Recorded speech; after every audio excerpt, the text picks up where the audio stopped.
talking about transition, how the body should move a little bit. To get to the top, we really want to feel like everything on our right side is getting really long.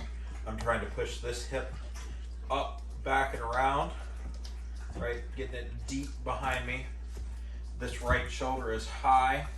My right hand's gonna be as high as I can get it. So we're gonna be up here somewhere, right? And then from here, I want this hip, as I've started back, I get to the top, I'm recentered here. This right side is long. I want this hip to go down,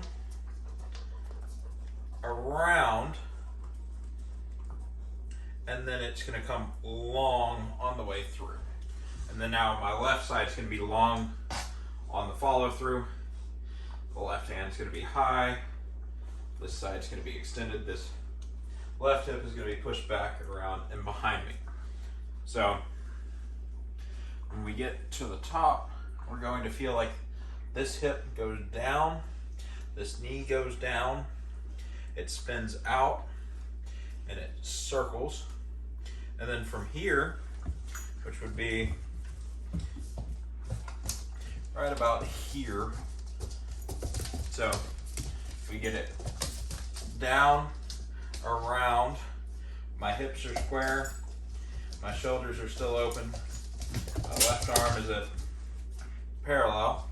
So from here, as my hips continue to rotate, my shoulders get to square, this club gets to parallel. Now I'm starting to kind of straighten out and get my hips more around. As my shoulders continue to open, I'm just pushing this hip back and up. And then my left side's really going to extend as I get to the ball. And then as I follow through, this left side's getting really long. Okay. Talked about doing that drill with a chair, right? So I'm gonna grab this kitchen chair real quick.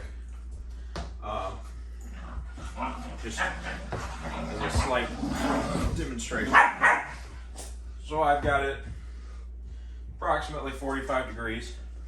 It's just kind of behind and inside of my right knee.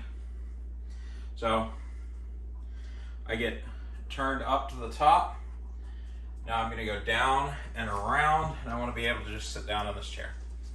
I'm not in a real swing. Copper, go away. In a real swing, I'm definitely not going to get far enough that I can actually sit in this chair.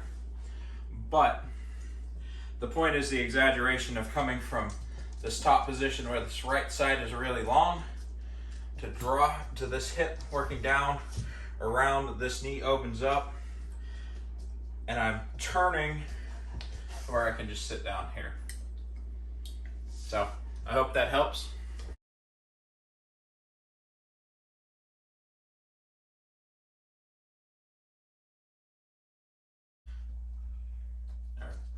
All right, so if you get steep in the downswing, this is a good drill for you to work on.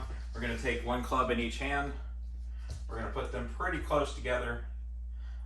Whether you go all the way to the ground, if you hover it a little bit, it really doesn't matter that much. So we're just gonna start, and we're gonna make a swing, and we're gonna try to keep them pretty close together going back. So we want them a little bit outside of our hands, kind of right in line with the spine angle there. Stand them up a little bit when we get to left arm parallel, turn to the top, and then when we start down, we want both of these to work parallel to each other all the way through. If you're getting real steep, when you start down, we're gonna clack these shafts together, right? If you get steep, this right hand's gonna roll over, that elbow's gonna lay down, and we're just gonna cross these shafts.